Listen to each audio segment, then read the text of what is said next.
మాస్టర్తో మాటామంతి కార్యక్రమానికి స్వాగతం. నేను మీ మాస్టర్ దుర్గాప్రసాద్. ఈరోజు మనతో పాటు పొలిటికల్ అనలిస్ట్ శ్రీనివాసరావు గారు ఉన్నారు. సార్ నమస్కారం. సార్ నమస్కారం అండి. జనరల్గా తరతరాల నుంచి వస్తుంది, అంటే ఆడపడుచుకి కట్నం ఇవ్వడం కానీ ఆస్తి ఇవ్వడం కానీ జరుగుతుందండి. ఇది ఎంతో కొంత అమ్మాయి పేరు నేయటం. ఇప్పుడు షర్మిల గారు ఏమంటారంటే ఇది ఒక 80 కోట్ల అప్పు, 80 కోట్ల పైన అండి అప్పు చేశాను జగన్ దగ్గర, అది ఒక బిల్డప్ లాగా ఉంది. 82 కోట్లు. 82 కోట్లు.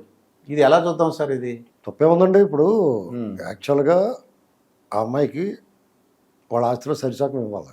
సగం 50-50 అండి. అకార్డింగ్ టు 86 ఎన్టీఆర్ యాక్ట్ ప్రకారం ఆడపిల్లకి ఆస్తిలో సమాన హక్కు.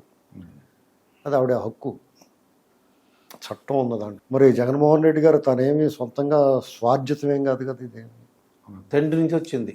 ఇప్పుడు తండ్రి అధికారాన్ని అడ్డం పెట్టుకుని లేకపోతే ఈయన ముఖం ఎవరు చూస్తాడండి? మీరు చెప్పండి.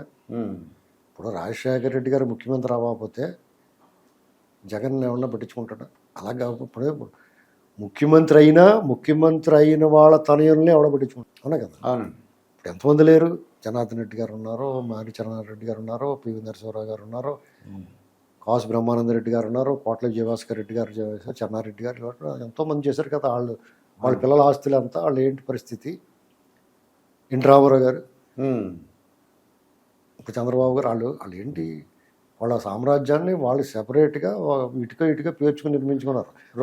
పిల్లలు కూడా అడిగానండి. రోసయ్య గారు ఆ పిల్లలు ఏమన్నారంటే మమ్మల్ని దగ్గర రానిచ్చేవారు కాదండి. వాళ్ళు ఏంటంటే ప్రజలకు విరుస్తారు, ప్రజలు ఏమనుకుంటారో అని. ఇప్పుడు నిన్నటిదాకా సైకిల్ మీద స్కూటర్ మీద తిరిగి టపాలమని బెంచ్ గారి మీద తిరిగేసాడు అనుకోండి, ఏమనుకుంటారు? నిజంగా కష్టపడి కొనుక్కున్నా కానీ ఆ ప్రజలు అపోహపడతారు.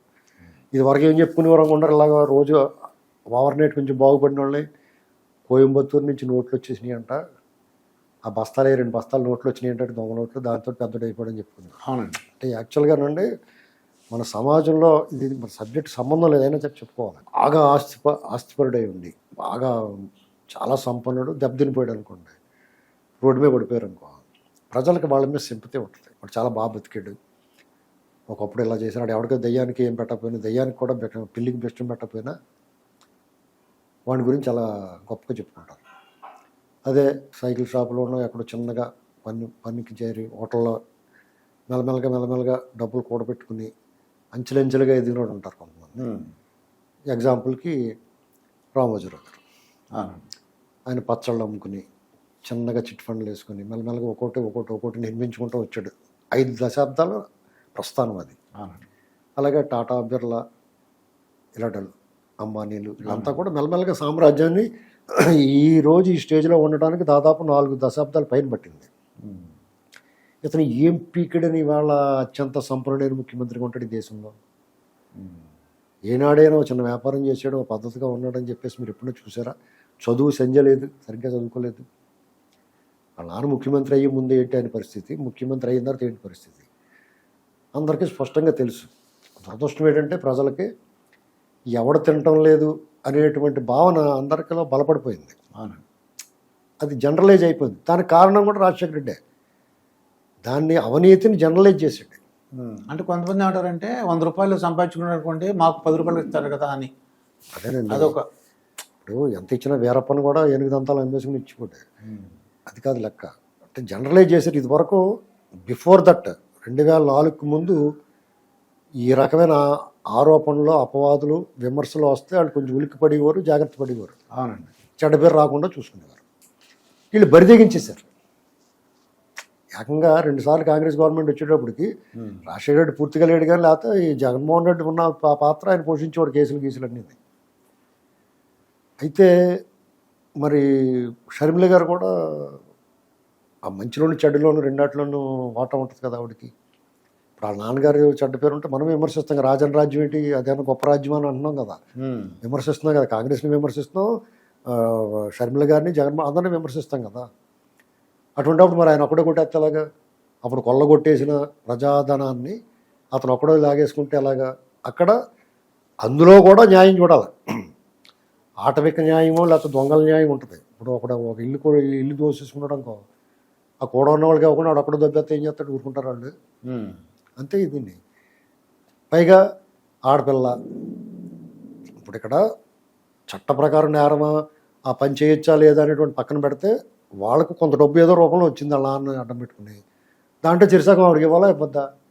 ఫస్ట్ పాయింట్ ఇవ్వాలి. అది అడిగి ఉంటుంది. ఏదో తూతూ మంత్రంగా ఇస్తానంటే కుదరదు నాకు చేయాల్సిందని చెప్పి ఉంటుంది. మీకన్నా నాకన్నా విజయసాయి రెడ్డి కన్నా ఎక్కువ లెక్కలు తెలుస్తాయి ఆవిడకి, ఏముంది ఎక్కడ ఉంది ఏటి ఉంది అలాంటివి.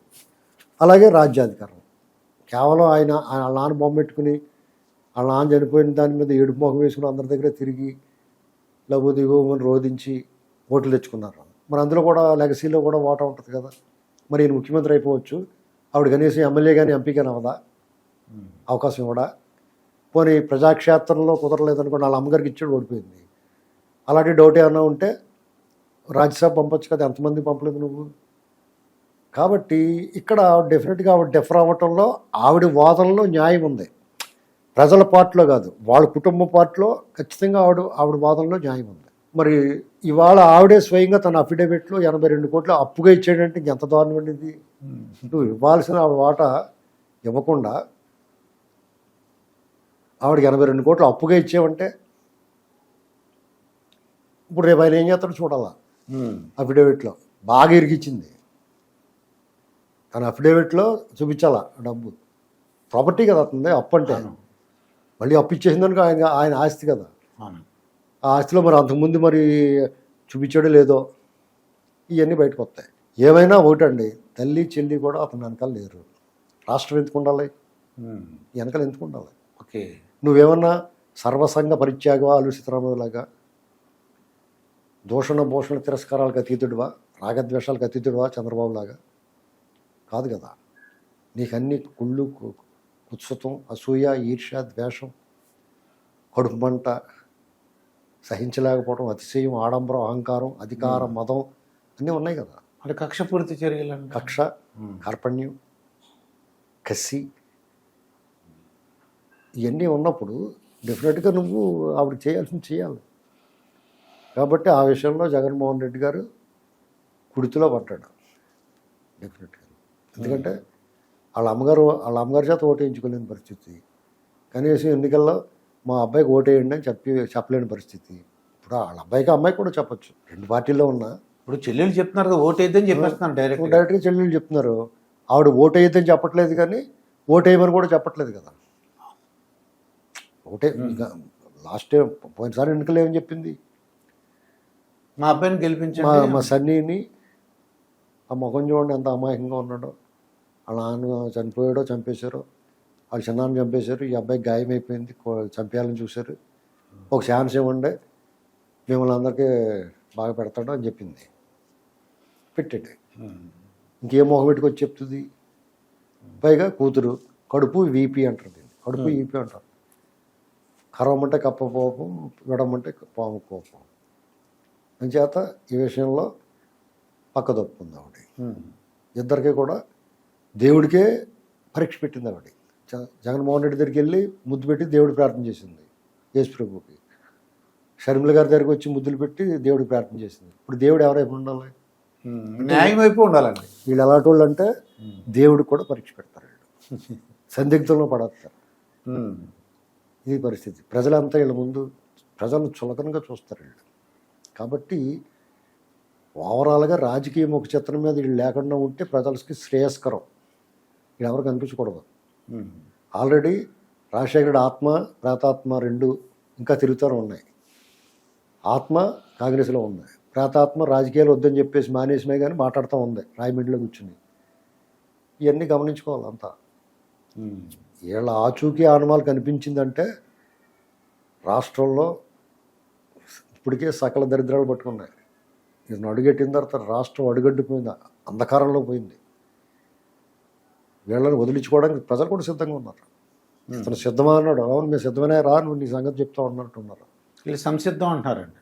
సంసిద్ధం ఏంటి, మేము సిద్ధమనే అంటున్నారు డైరెక్ట్గా. అతను అన్న మాట అనకూడదని పట్టుదల మనకెందుకు, సిద్ధమా అనడం, సిద్ధమే రా నీ సంగతి తెలుస్తూ ఉంటున్నారు.